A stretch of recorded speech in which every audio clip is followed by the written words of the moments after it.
German automaker అయిన Volkswagen తన Indian లైనప్‌లోని మిడ్ సైజ్ ఎస్యూవీ సెగ్మెంట్‌లోని టైగోన్‌ను మరింత స్టైలిష్‌గా, ఫేస్‌లిఫ్ట్‌గా మన ముందుకు తీసుకువచ్చింది. డిజైన్ పరంగా చేసిన చేంజెస్‌లో new front LED head lamps with auto levelling function and LED connecting డిఆర్ఎస్‌ని ఇచ్చారు. సెంటర్‌లో ఇల్యూమినేటెడ్ వోక్స్‌వ్యాగన్ లోగోని ఇచ్చారు.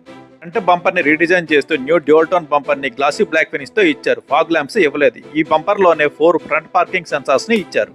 సైడ్లో చేసిన చేంజెస్లో new 17-inch diamond cut alloy wheels top వేరియంట్స్లో ఇచ్చారు. జీటీ లైన్లో అయితే 17-inch glossy black alloy wheels and rear disc brakes with red brake క్యాలిపర్స్ని ఇచ్చారు. బ్యాక్ ప్రొఫైల్లో చేసిన చేంజెస్లో మెయిన్గా చెప్పుకోవాల్సింది new design LED connecting tail lamps with sequential LED turn indicators. అంతేకాకుండా టైల్ ల్యాంప్ సెంటర్లో ఎల్ఈడీ ఇల్యూమినేటెడ్ వోక్స్‌వ్యాగన్ లోగోని ఇచ్చారు. అంతేకాకుండా న్యూ బ్యాక్ బంపర్ని ఇచ్చారు. టైగూన్లో కొత్తగా పానోరామిక్ సన్ రూఫ్ని ఇచ్చారు. ఇంటీరియర్లో టాప్ వేరియంట్స్లో dual tone leather upholstery and GT లైన్లో ఆల్ బ్లాక్ లెదర్ టాపాల్స్ట్రీని ఇచ్చారు. ఈ టైగూన్లో 10.25-inch digital cockpit type instrument cluster with 4 customisable options and 10.1-inch updated operator సిస్టమ్తో కూడిన ఇన్ఫోటైన్మెంట్ సిస్టమ్ని ఇచ్చారు. బ్యాక్ సీట్స్కి స్కోడా కుషాక్లో ఇచ్చిన మసాజ్ ఫంక్షన్ ఇక్కడ ఇవ్వలేదు. ఇంజన్లో చేసిన మేజర్ చేంజెస్ 1 లీటర్ ఇంజన్లో 8 స్పీడ్ ఆటోమేటిక్ గేర్ బాక్స్ని ఇచ్చారు. అంతే తప్ప ఇంజన్లో ఇంకేమీ చేంజెస్ చేయలేదు.